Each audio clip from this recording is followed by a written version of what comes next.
Aujourd'hui, le gouvernement français a enfin réagi à l'accord entre l'Union européenne et les États-Unis. Ce faisant, ils ont essayé de rassurer les secteurs concernés par les droits de douane.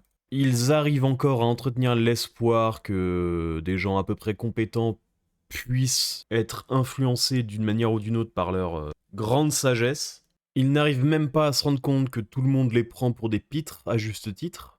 Mais ça faisait très longtemps que je ne vous avais pas fait profiter de notre ministre de l'économie, Éric Lombard. Je sais qu'il vous avait manqué. L'homme mi-impôt, mi-serpillière est de retour sur la chaîne. J'ai juste envie de dire de rien.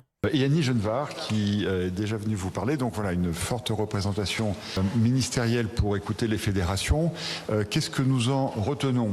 D'abord, un soulagement d'avoir évité une escalade commerciale et d'avoir évité des tarifs à 30% qui auraient pu s'appliquer à partir du 1er août. Le soulagement du lâche. On s'est fait arracher un bras, mais ça va, ça aurait pu être pire. On aurait pu se faire arracher les deux quand même. Déception qu'on arrive à un accord à 15%, tout en notant que ces 15% sont déjà en place depuis le mois d'avril, puisque les 10% annoncés en avril s'ajoutaient au taux existant. Et puis demande que le... Pas un mot sur les 1500 milliards d'euros qu'on va devoir verser aux États-Unis. Pas un mot sur la concurrence déloyale par rapport à notre marché de l'énergie ou de l'armement. Toujours aussi excellent, Eric.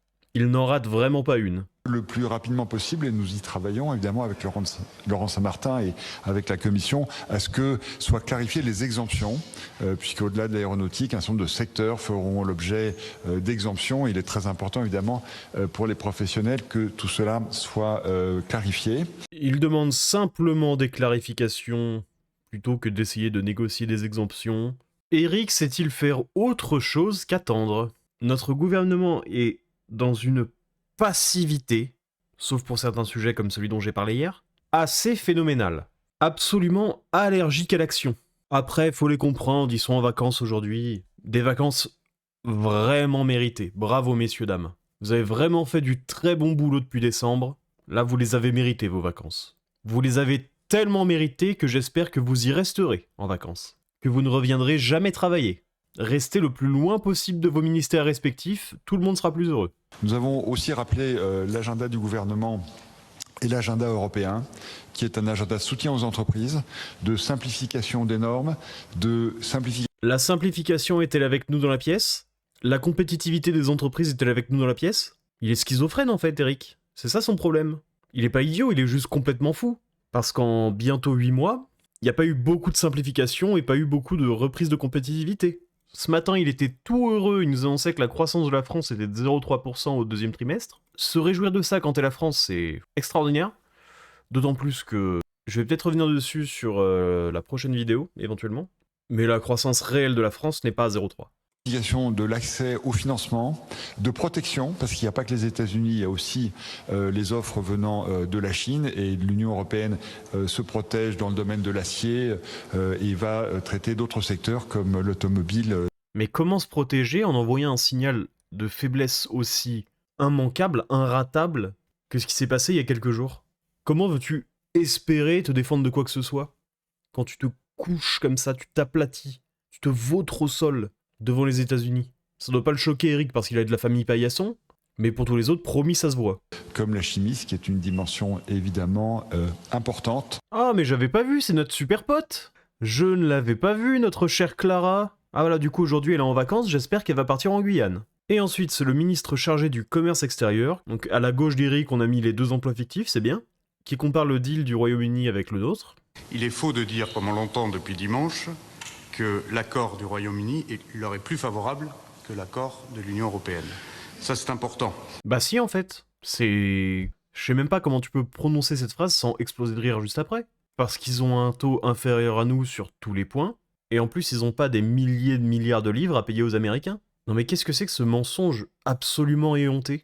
Ah, il nous en a sorti un beau juste avant de partir en vacances, bien joué. Et facialement, 15% et 10% ne s'arrêtent pas au contenu global des accords.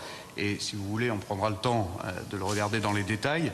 Et il reste encore effectivement des éléments de négociation. Mais il est faux de dire que le Royaume-Uni a un meilleur accord que l'Union européenne. Mais enfin, il insiste en plus. Parce qu'encore une fois, pas un mot sur les milliards qu'on devra verser aux États-Unis. Je sais que c'est leur métier de mentir, mais quand même... Comment c'est possible d'avoir aussi peu de dignité, sérieusement? Ça, c'est la première chose. La deuxième chose sur la question des propos du président de la République, c'est que la ligne française n'a pas varié.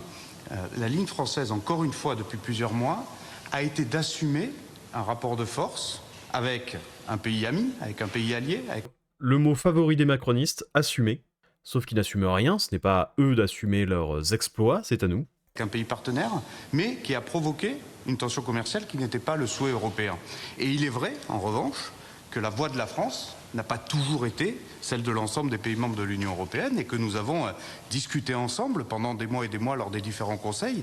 Mais la voix du gouvernement français, du président de la République et des ministres a toujours été constante. C'était qu'il nous fallait mettre toutes nos forces sur la table pour pouvoir créer le meilleur rapport de force possible. Bravo, écoutez. Parce que là, on a vraiment un super deal. Qu'est-ce que ça aurait été si on n'avait pas mis toutes les chances de notre côté ?